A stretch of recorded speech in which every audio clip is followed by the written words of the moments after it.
So మనం ఐపీఎల్కి సంబంధించిన టీంలన్నిటి గురించి కూడా వాటి బలాబలాలు ఏంటి, 10 టీంల బలాబలాలు ఏంటి అనేది ఒక్కొక్క టీం గురించి మాట్లాడుకుంటున్నాం. ఇప్పటికే చాలా టీంల గురించి మాట్లాడాం. అవన్నీ కూడా మన వేదాంత ఛానల్లో ఉన్నాయి. వాటన్నిటినీ చూడొచ్చు. మీరు ఒకవేళ ఎవరైనా మిస్ అయిన వాళ్ళు ఉంటే వాటిని చూడొచ్చు. అలాగే మీరు వేదాంత ఛానల్ ఇమీడియట్ సబ్స్క్రైబ్ చేసుకోండి. సబ్స్క్రైబ్ చేసుకుంటే ఇలా వీడియోలు అప్లోడ్ అయినప్పుడల్లా మీకు ఇమీడియట్గా అప్డేట్స్ వస్తూ ఉంటాయి. ఎందుకంటే బెల్ ఐకాన్ కూడా నొక్కండి. బెల్ ఐకాన్ నొక్కితే ఎప్పటికప్పుడు అప్డేట్స్ వస్తూ ఉంటాయి. సో ముందుగా మన ఛానల్ని సబ్స్క్రైబ్ చేసుకోండి. అలాగే ఈరోజు మనం పంజాబ్ కింగ్స్ గురించి మాట్లాడుకుందాం. పంజాబ్ కింగ్స్ గురించి మాట్లాడుకోవాలంటే అసలు ఈ టోటల్ ఐపీఎల్ 17 సీజన్లు అయిపోయినప్పటికీ 17 సీజన్లో చాలా చాలా లోయెస్ట్ పెర్ఫార్మెన్స్ ఇచ్చిన టీం లెవెల్ ఉన్నాయంటే అందులో ఒకటి పంజాబ్ కింగ్స్. ఎందుకంటే 17 సీజన్లు ఇప్పటికైతే అందులో కేవలం 2 సార్లు మాత్రమే నాకౌట్ స్టేజ్కి ఇంకా పైకి వచ్చింది. 15 సార్లు అసలు నాకౌట్ స్టేజ్కి కూడా రాలేదు. అది పరిస్థితి. పేపర్ మీద చూస్తే మాత్రం బ్రహ్మాండంగా ఉంటుంది, ఎప్పటికప్పుడు టీం బ్రహ్మాండంగా ఉంటుంది, కానీ కనీసం నాకౌట్ దశ దాటదు. ఎన్నోసార్లు వీళ్ళు ఏం చేస్తుంటారంటే టీములు చాలామంది ప్లేయర్లు మార్చేస్తూ ఉంటారు, మళ్ళీ కొత్త ప్లేయర్లు తీసుకొస్తారు. చూస్తేనేమో అబ్బాయి ఈసారి బాగుందిరా బాబు టీం అనిపిస్తుంది, కానీ తీరా చూస్తే పెర్ఫార్మెన్స్ చేయరు. మళ్ళీ చాలామంది నెక్స్ట్ సీజన్కి మార్చేస్తారు, మళ్ళీ ఎవరో వస్తారు, సరే ఈసారి ఇంకా బాగుంది అనుకుంటాం, తీరా చూస్తే వాళ్ళు పెర్ఫార్మెన్స్ చేయరు. ఇట్లా రకరకాలుగా ప్లేయర్ని మార్చి అన్ని మార్చినా కూడా వీళ్ళ ఫేట్ మాత్రం మారని టీం ఏదైనా ఉందంటే అది పంజాబ్ కింగ్స్. వీళ్ళు కేవలం 2008వ సంవత్సరంలో ఒకసారి సెమీఫైనల్కి వచ్చారు. 2018వ సంవత్సరంలో ఫైనల్ దాకా వచ్చారు. అప్పుడు వీళ్ళకి మన ఆస్ట్రేలియాకి సంబంధించిన గ్లెన్ మ్యాక్స్వెల్ ఉన్నాడు. గ్లెన్ మ్యాక్స్వెల్ ఆ సీజన్లో చాలా బాగా ఆడాడు, అందువల్ల ఫైనల్ దాకా కూడా వచ్చారు. ఆ తర్వాత గ్లెన్ మ్యాక్స్వెల్ రకరకాలుగా మారిపోయాడు. సరే మళ్ళీ ఈసారి లక్ ఏంటంటే ఈసారి మళ్ళీ గ్లెన్ మ్యాక్స్వెల్ మళ్ళీ పంజాబ్ టీంలోకి రీఎంట్రీ ఇచ్చాడు. మరి ఈసారి ఈ టీం ఎలా ఉంటుంది అనేది చూడాలి. ముఖ్యంగా ఈ టీంకి కోచ్ ఈసారి రిక్కీ పాంటింగ్, అలాగే క్యాప్టెన్గా శ్రేయస్ అయ్యర్ ఉన్నాడు. సో వీళ్ళిద్దరి మీద కూడా ఈసారి వీళ్ళిద్దరూ ఉన్నారు కాబట్టి ఈ కాంబినేషన్ వర్కౌట్ అయ్యి ఈ టీం ఏమన్నా మంచి పెర్ఫార్మెన్స్ ఇస్తుందా అనేది ఇప్పుడు అందరిలోనూ ఆశ పెరిగింది. ఎందుకంటే రిక్కీ పాంటింగ్, శ్రేయస్ అయ్యర్ కలిసి గతంలో ఢిల్లీ క్యాపిటల్స్ని ఫైనల్స్ దాకా తీసుకొచ్చారు. అంతకుముందు శ్రేయస్ అయ్యర్ సరే కప్పు కూడా కొట్టాడు కేకేఆర్ తరఫున. సో అలాంటి చరిత్ర ఉన్న శ్రేయస్ అయ్యర్ ఇప్పుడు పంజాబ్కి ఆడుతున్నాడు. గతంలో శ్రేయస్ అయ్యర్తో కలిసి పనిచేసిన రిక్కీ పాంటింగ్ ఇప్పుడు వీళ్ళిద్దరూ కలిసి విన్నింగ్ కాంబినేషన్ అనేది అది ఇప్పుడు పంజాబ్ కోసం పనిచేస్తున్నారు. సో ఇలాంటి టైంలో ఉన్న పంజాబ్ నాకౌట్ దశ దాటి ముందుకెళ్తుందా, కనీసం నాకౌట్ కన్నా వస్తుందా అనేది చూడాలి. ఈసారి అందరూ కుర్రాళ్ళు ఎక్కువ మంది ఉన్నారు ఈ టీంలో. ఇండియా తరపున అంటే ఇండియన్ ప్లేయర్స్ ఎవరైతే ఉంటారో వాళ్ళందరిలో కూడా అందరూ కుర్రాళ్ళే ఉన్నారు. వాళ్ళందరూ మంచి ఫ్యూచర్ ఉన్న కుర్రాళ్ళందరినీ ఎన్నుకున్నారు. మరి వీళ్ళందరూ ఈ సంవత్సరం బాగా ఆడతారా, లేకపోతే నెక్స్ట్ ఇయర్ కన్నా వీళ్ళందరినీ తరఫీదు ఇచ్చి ఇంకా బాగా ఆడేలా చేస్తారా, ఏం చేస్తారు ఏంటి అనేది చూడాలి. సో ఓవరాల్గా ఫైనల్ 11 ఎవరైతే ఉండే అవకాశం ఉందంటే ప్రభు సిమ్రన్ సింగ్ ఓపెనింగ్ వచ్చే అవకాశం ఉంది. అలాగే జోష్ ఇంగ్లీష్ ఇతను ఓపెనింగ్ వచ్చే అవకాశం ఉంది. ఇంగ్లీష్ మనకి తెలిసిందే, మంచి ప్లేయరు. ఈ మధ్యకాలంలో కూడా మనం చూసాం, ఛాంపియన్స్ ట్రోఫీలో కూడా చూసాము. సో వికెట్ కీపర్గా కూడా జోష్ ఇంగ్లీష్ ఉంటాడు. దాని తర్వాత కెప్టెన్ శ్రేయస్ అయ్యర్ 1 డౌన్లో వస్తాడు. శ్రేయస్ అయ్యర్ కూడా 6లు బాగా కొట్టగలిగిన ప్లేయరే. అలాగే ఇంగ్లీష్ కూడా బాగా కొట్టగలిగిన. వీళ్ళందరూ కూడా ప్రభు సిమ్రన్ సింగ్ ఈసారి అసలు పంజాబ్ టీంలో చూస్తే అందరూ 6లు ఈజీగా కొట్టగలిగిన వాళ్ళే ఉన్నారు. కాకపోతే ఆ టైంకి ఎవరు పెర్ఫార్మెన్స్ చేస్తారు, ఆ రోజు వీళ్ళందరూ కూడా జట్టుగా ఆడడంలో విఫలం అవుతున్నారు. ఎవరో ఒకళ్ళు ఆడుతున్నారు, మొత్తం జట్టుగా ఆడడంలో విఫలం అవుతున్నారు. చూడాలి ఈసారి ఏం జరుగుతుందో. సో కెప్టెన్ శ్రేయస్ అయ్యర్ తర్వాత మార్కస్ స్టోయినిస్ ఎంత పెద్ద హిట్టరో అందరికీ తెలిసిందే. ఆస్ట్రేలియాకి సంబంధించి ఈసారి ఆస్ట్రేలియా వాళ్ళు చాలా ఎక్కువ మంది ఉన్నట్టున్నారు దీంట్లో. సో స్టోయినిస్ తర్వాత మళ్ళీ బౌలర్గా కూడా ఉపయోగపడతాడు. అలాంటి స్టోయినిస్ వస్తాడు. స్టోయినిస్ అయిపోయిన తర్వాత మ్యాక్స్వెల్ సంగతికి చెప్పక్కల్లా, అసలు కొట్టడం మొదలెడితే ఎంత కొడతాడనేది లెక్కే లేదు.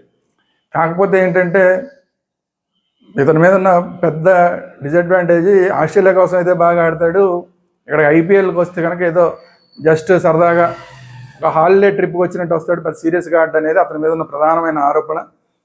మొన్న ఆస్ట్రేలియాగా ఆడినప్పుడు కూడా ఛాంపియన్స్ ట్రోఫీలో సరిగా ఆడలేకపోయాడు. మరి ఈసారి కనీసం పంజాబ్ టీంకి గతంలో మంచి పెర్ఫార్మెన్స్ ఇచ్చి పంజాబ్ని ఫైనల్ దాకా తీసుకొచ్చాడు కాబట్టి ఈసారి కూడా మళ్ళీ ఏమన్నా మంచి పెర్ఫార్మెన్స్ ఇస్తాడా గ్లెన్ మ్యాక్స్వెల్ అనేది చూడాలి. గ్లెన్ మ్యాక్స్వెల్ స్టోయినిస్ ఆడడం మొదలెడితే అసలు ఎంత స్కోర్ అయినా కొట్టేయగలరు. వీళ్ళు కూడా ఎంత స్కోర్ కావాలంటే 180+ ఈజీగా కొట్టగలరు. 180+ 200 దాకా కూడా వెళ్ళినా పెద్ద ఆశ్చర్యపోకరు వీళ్ళిద్దరూ తగులుకుంటే. చూడాలి మరి ఏం చేస్తారనేది. తర్వాత నిహాల్ వధేరా మంచి బ్యాట్స్మెన్, మంచి హిట్టరు, మిడిల్ ఆర్డర్లో బాగా ఆడగలరు. దాని తర్వాత శశాంక్ సింగ్ లాస్ట్ టైము ఐపీఎల్లో పంజాబ్ తరఫున అద్భుతమైన పెర్ఫార్మెన్స్ ఇచ్చాడు. అదే శశాంక్ సింగ్ ఈసారి కూడా మళ్ళీ అదే పెర్ఫార్మెన్స్ని కంటిన్యూ చేస్తాడని చెప్పి పంజాబ్ ఆశిస్తుంది. మరి ఏం చేస్తాడో చూడాలి. శశాంక్ సింగ్ తర్వాత Marcus Jansen, South Africa fast bowler. Marcus Jansen మంచి ఆల్రౌండర్ కూడా, చాలా మ్యాచ్ల్లో మనం చూసాం, మంచి హిట్టింగ్ కూడా చేయగలడు, అలాగే మంచి ఫాస్ట్ బౌలర్. సో జన్సన్ నెక్స్ట్ వస్తాడు. జన్సన్ తర్వాత హర్ప్రీత్ బ్రార్ బ్యాటింగ్ చేయగలడు, at the same time spinner.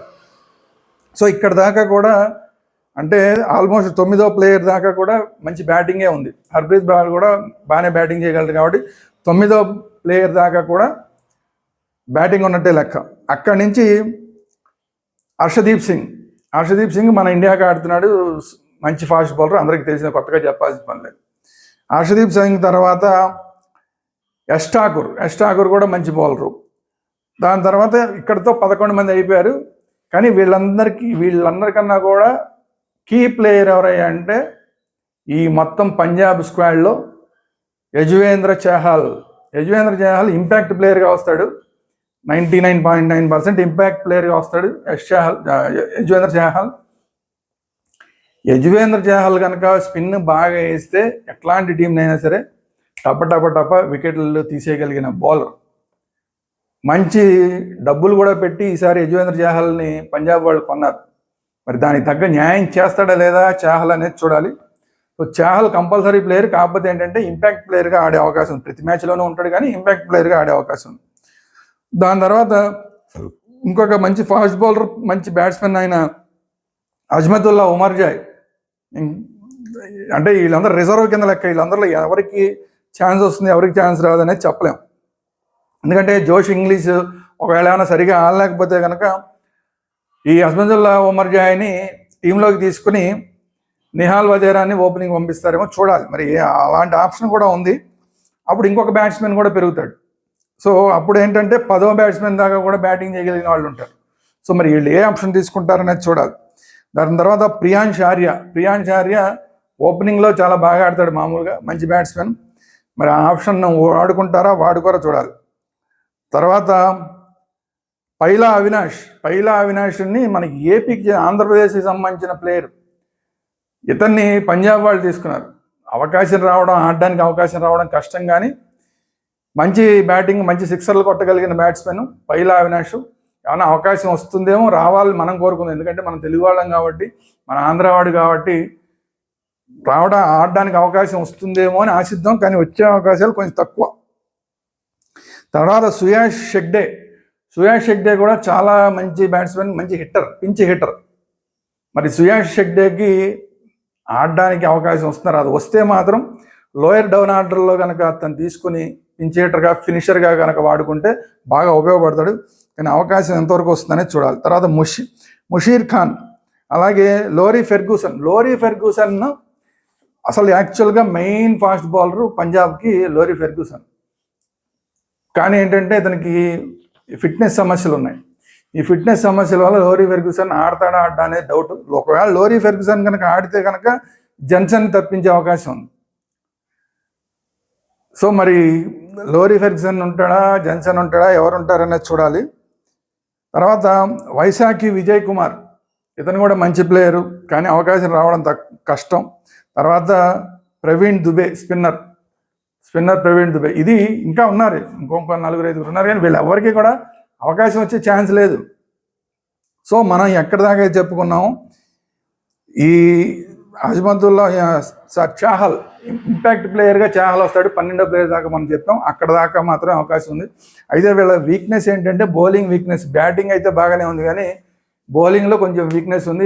ఏంటంటే ఒకటి చాహల్ ఒకడే సరైన స్పిన్నర్ ఉన్నాడు, బ్రార్ ఉన్నాడు. బ్రార్ ఒక యావరేజ్ స్పిన్నర్ కింద లెక్క, అద్భుతమైన స్పిన్నర్ అని మనం ఏం చెప్పలేము. చాహల్ లాగా చాలా పర్ఫెక్ట్ స్పిన్నరు, ఖచ్చితంగా వికెట్లు తీస్తాడని చెప్పడం కష్టం, కానీ ఓకే స్పిన్నరు బ్రార్.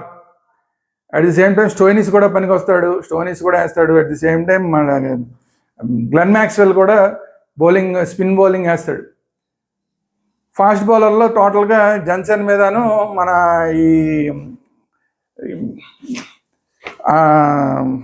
హర్షదీప్ సింగ్ మీద ఆధారపడి ఉంది. సో హర్షదీప్ సింగ్ మీద అయితే ఖచ్చితంగా ఆధారపడచ్చు, కానీ జన్సన్ విషయంలో ఎంతవరకు అనేది చూడాలి. ఎందుకంటే ఐపీఎల్ మ్యాచ్ల్లో ఏదో వికెట్లు తీస్తున్నాడు కానీ ఎక్కువ కొట్టేస్తున్నారు అతను. మనం లాస్ట్ ఐపీఎల్ చూసాం, ఏం ఉపయోగపడలేదు. ఇప్పుడు ఆల్రెడీ ఎస్ఆర్హెచ్కి కూడా ఆడాడు, కానీ ఏం ఉపయోగపడలేవు. బౌలింగ్ వేస్తే తెక్క కొట్టేస్తున్నారు అతను. కానీ సౌత్ ఆఫ్రికాలో మాత్రం బ్రహ్మాండంగా వేస్తాడు. ఏంటో విచిత్రం అర్థం కాదు. సౌత్ ఆఫ్రికాలో బ్రహ్మాండమైన బౌలింగ్ వేస్తాడు, ఇండియాలోకి వచ్చేసరికి మాత్రం కొద్దిగా యావరేజ్ బౌలర్ లాగా అయిపోతున్నాడు. సో మరి బౌలింగ్ విషయంలో మాత్రం కొంచెం ఇష్యూస్ ఉన్నాయి. కేవలం యజువేంద్ర చాహల్, హర్షదీప్ సింగ్ వీళ్ళిద్దరే గ్యారంటీ బౌలర్లు, మిగతా వాళ్ళందరూ కూడా ఓకే బౌలర్లు. సో ఈ బౌలింగ్ కనుక కరెక్ట్గా వీళ్ళు వికెట్లు తీయగలిగితే కనుక ఆ రోజు పంజాబ్ గ్యారంటీ గెలుస్తుంది అని అనుకోవచ్చు.